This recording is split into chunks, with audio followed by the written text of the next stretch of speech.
Introduction ಏನು ಮಾತಾಡುವುದಿಲ್ಲ, ಯಾಕಂದರೆ ನಿಮಗೆಲ್ಲ ವಿಚಾರ ಗೊತ್ತು. ಮೊನ್ನೆ ಫೇಸ್ಬುಕ್ನಲ್ಲಿ ನಾನೊಂದು ಪೋಸ್ಟ್ ಹಾಕಿದ್ದೆ. ಆ ಪೋಸ್ಟ್ ಅದು ಯಾರನ್ನು ಉದ್ದೇಶಿಸಿ ಹಾಕಿದ್ದು ಅಂತ ಇಡೀ ಪ್ರಪಂಚಕ್ಕೆ ಗೊತ್ತಾಗಿದೆ. ಅದರ ಜೊತೆಗೆ ಈ ದೇಶದಲ್ಲಿ ಧರ್ಮದ ಹೆಸರಿನಲ್ಲಿ ಈ ದೇಶವನ್ನು ಒಡಿಲಿಕ್ಕೆ ಯಾರು ಪ್ರಯತ್ನ ಮಾಡಿದರು ಅನ್ನೋದು ಕೂಡ ಎಲ್ರಿಗೂ ಗೊತ್ತಾಗಿದೆ. ಆ ಪೋಸ್ಟ್ನಲ್ಲಿ ನಾನು ಯಾರ ಹೆಸರನ್ನು ಉಲ್ಲೇಖ ಮಾಡಲಿಲ್ಲ.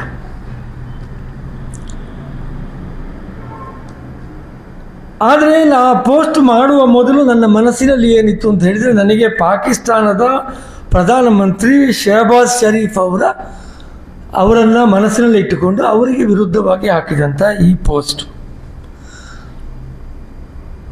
ಅದಕ್ಕೆ ಕಾರಣಗಳುಂಟು. ಅದರಲ್ಲಿ ನಾನು 2 ವಿಚಾರಗಳನ್ನು ಹಾಕಿದ್ದೇನೆ. ಒಂದು, ದೇಶದ ಸಹೋದರತೆಗೆ ಸಾರ್ವಭೌಮತೆಗೆ ಕಾರ್ಕೋಟಕ ವಿಷ ಅಂತ. ನೋಡಿ, ಪಹಲ್ಗಾಮಿನಲ್ಲಿ ಅವರು ಭಯೋತ್ಪಾದಕರನ್ನು ಕಳಿಸಿ ಪ್ರವಾಸಿಗರನ್ನು ಹತ್ಯೆ ಮಾಡಿದ್ದು ಧರ್ಮದ ಆಧಾರದಲ್ಲಿ. ನಿನ್ನ ಧರ್ಮ ಯಾವುದು ಅಂತ ಕೇಳಿ ಅವರು ಹತ್ಯೆ ಮಾಡಿದರು. ಇದು ಈ ದೇಶದ ಸೌಹಾರ್ದತೆಗೆ ಅವರು ಕೊಟ್ಟಂಥ ಸವಾಲು, ಅವರು ಹಾಕಿದ ವಿಷ. ಎರಡನೆಯದು, ಅವರು ನಮ್ಮ ಮೇಲೆ ದಾಳಿ ಮಾಡಿದ್ದು ನಮ್ಮ ಸಾರ್ವಭೌಮತೆಗೆ ಹಾಕಿದಂಥ ಒಂದು ವಿಷ.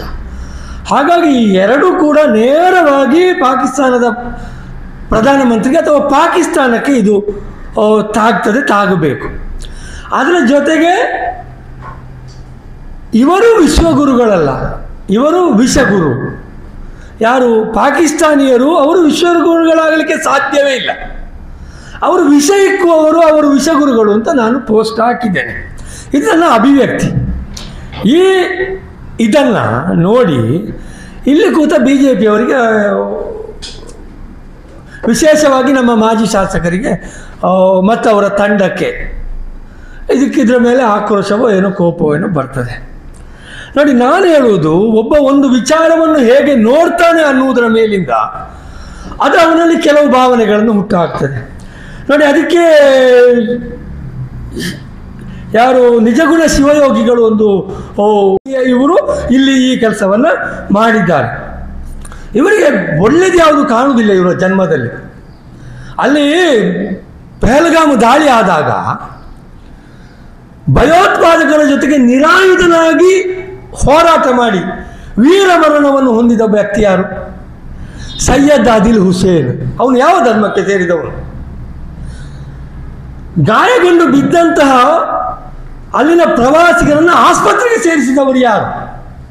ಇದವರ ಕಣ್ಣಿಗೆ ಕಾಣುವುದಿಲ್ಲ. ಇವರಿಗೆ ಕಾಣುವುದೇನು?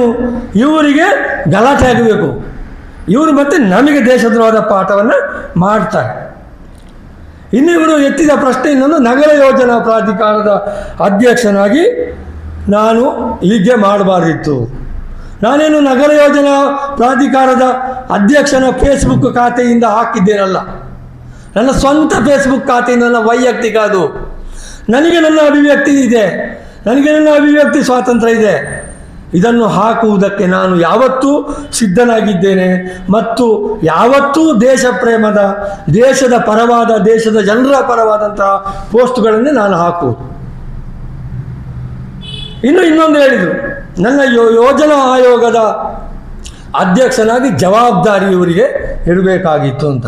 ಇವರಿಗೆ ಕೂಡ ಒಂದು ಜವಾಬ್ದಾರಿ ಇತ್ತಲ್ಲ, ಪುತ್ತೂರಿನ ಶಾಸಕರಾಗಿ ಇವರಿಗೆ ಜವಾಬ್ದಾರಿ ಇರುವಾಗ ಇವರು ಮಾಡಿದ್ದೇನು? ಅಕ್ರಮ ಸಕ್ರಮ ಫೈಲ್ನಲ್ಲಿ ಏನೆಲ್ಲ ಆಗಿದೆ ಅಂತ ಇಡೀ ಊರಿಗೆ ಗೊತ್ತುಂಟು. ಕಾಮಗಾರಿಗಳಲ್ಲಿ ಏನೆಲ್ಲ ಆಗಿದೆ, ಎಷ್ಟು ಪರ್ಸೆಂಟೇಜ್ ಪಾವತಿಯಾಗಿದೆ ಅನ್ನೋದು ಇಡೀ ಪುತ್ತೂರಿಗೆ ಗೊತ್ತುಂಟು. ಇವರು ಪುತ್ತೂರಿನ ಶಾಸಕರಾದದ್ದು ತಮ್ಮ ಕಚೇರಿಗೆ ಬರುವಂತಹ ಮಹಿಳೆಯರ ಜೊತೆಗೆ ಅಸಭ್ಯವಾಗಿ ವರ್ತಿಸಲಿಕ್ಕೆ, ಅವರ ಜೊತೆಗೆ ಲವ್ವಿ ಡವ್ವಿ ಆಡಲಿಕ್ಕೆ, ಅದರ ಸೆಲ್ಫಿ ತೆಗೆದು ಇಟ್ಟುಕೊಳ್ಳಿಕ್ಕೆ ಬೇಕಾಗಿ ಇವರು ಶಾಸಕರಾದದ್ದು. ಇವರು ಇದಕ್ಕೋಸ್ಕರ ಇದು ನನ್ನ ಜವಾಬ್ದಾರಿಯನ್ನು ಹೇಳಲಿಕ್ಕೆ ಬರ್ತಾರೆ. ಇವರಿಗೆ ನಾಚಿಕೆ ಆಗಬೇಕು. ಬೇರೆ ಯಾರಾದಾದರೆ ಮುಖಕ್ಕೆ ಮುಸುಕು ಹಾಕಿಕೊಂಡು ಮನೆಯಲ್ಲಿ ಕೂತ್ಕೊಳ್ತಿದ್ರು. ಇವರು ನಾಚಿಕೆ ಕೆಟ್ಟು ಬೀದಿಯಲ್ಲಿ ಹೋಗ್ತಾ ಇದ್ದಾರೆ. ಇವರಲ್ಲಿ ಅಷ್ಟು ಸತ್ವ ಇರ್ತಿದ್ರೆ, ಇವರು ಅದನ್ನು ಮಾಡದವರಾಗಿದ್ದರೆ ಅವತ್ತು ಯಾಕೆ ಪೊಲೀಸ್ ದೂರು ಕೊಡಲಿಲ್ಲ? ನನ್ನ ಮೇಲೆ ಹೀಗೊಂದು ಸೆಲ್ಫಿ ತಿರುಗಾಡ್ತಾ ಇದೆ ಅಂತ ಯಾಕೆ ಪೊಲೀಸರು ಕೊಡಲಿಲ್ಲ? ಇವರು ಕೊಟ್ಟದೇನು? ಇವರು ಇನ್ನೂ ಬೇರೆ ವಿಡಿಯೋ ಬಾರದಾಗೆ ಸ್ಟೇ ತಂದದ್ದು. ಇವರು ನನ್ನ ಬಗ್ಗೆ ಮಾತನಾಡಲಿಕ್ಕೆ ಬರ್ತಾರೆ. ಇವರೆಲ್ಲರ ಉದ್ದೇಶ ಒಂದೇ, ನನ್ನ ಬಾಯಿಯನ್ನು ಮುಚ್ಚಿಸಬೇಕು. ಯಾಕಂದರೆ ನಾನು ಸತ್ಯ ಮಾತಾಡ್ತೇನೆ, ನಾನು ಜನರ ಪರವಾಗಿ ಮಾತನಾಡ್ತೇನೆ, ನಾನು ಸುಳ್ಳುಗಳ ವಿರುದ್ಧ ಹೋರಾಡ್ತೇನೆ, ನಾನು ಇವರ ಡೋಂಗಿ ಹಿಂದುತ್ವದ ವಿರುದ್ಧ ಮಾತನಾಡ್ತೇನೆ ಅಂತ ನನ್ನ ಬಾಯಿಯನ್ನು ಮುಚ್ಚಿಸುವ ಪ್ರಯತ್ನವನ್ನು ಇವರು ಮಾಡ್ತಾರೆ. ಅದಕ್ಕೋಸ್ಕರವೇ ನಗರ ಯೋಜನಾ ಪ್ರಾಧಿಕಾರದ ಅಧ್ಯಕ್ಷನ ಏನು ಸ್ಥಾನದ ನೇಮಕಾತಿಯನ್ನು ಪ್ರಶ್ನಿಸಿ ಇವರು ಇಟ್ಟು ಹೋಗಿದ್ದಾರೆ. ಇದೇ ಪಟಲ ಮೋದ್ ಅವ್ರ ಜೊತೆಗೆ ಇದ್ರು ಅವರು ಮೊನ್ನೆ ಪೊಲೀಸ್ ಸ್ಟೇಷನ್ನಲ್ಲಿ. ನನ್ನ ಬಾಯಿಯನ್ನು ಮುಚ್ಚಿಸಲಿಕ್ಕೆ ಇವರ ಜನ್ಮದಲ್ಲಿ ಸಾಧ್ಯ ಇಲ್ಲ. ಇವರು ಏನು ಮಾಡಿದರೂ ಕೂಡ ನಾನು ಸತ್ಯದ ಪರ ಧ್ವನಿ ಎತ್ತುವುದನ್ನು ಇನ್ನು ಮುಂದೆಯೂ ಮುಂದುವರಿಸ್ತೇನೆ. ಇವರು ಕೇಸ್ ಕೊಡಲಿ, ಜೈಲಿಗೆ ಹಾಕಲಿ, ಏನು ಬೇಕಾದರೂ ಮಾಡಲಿ, ಇವರಿಗೆ ಹೆದರುವ ಪ್ರಶ್ನೆಯೇ ಇಲ್ಲ. Thank you sir.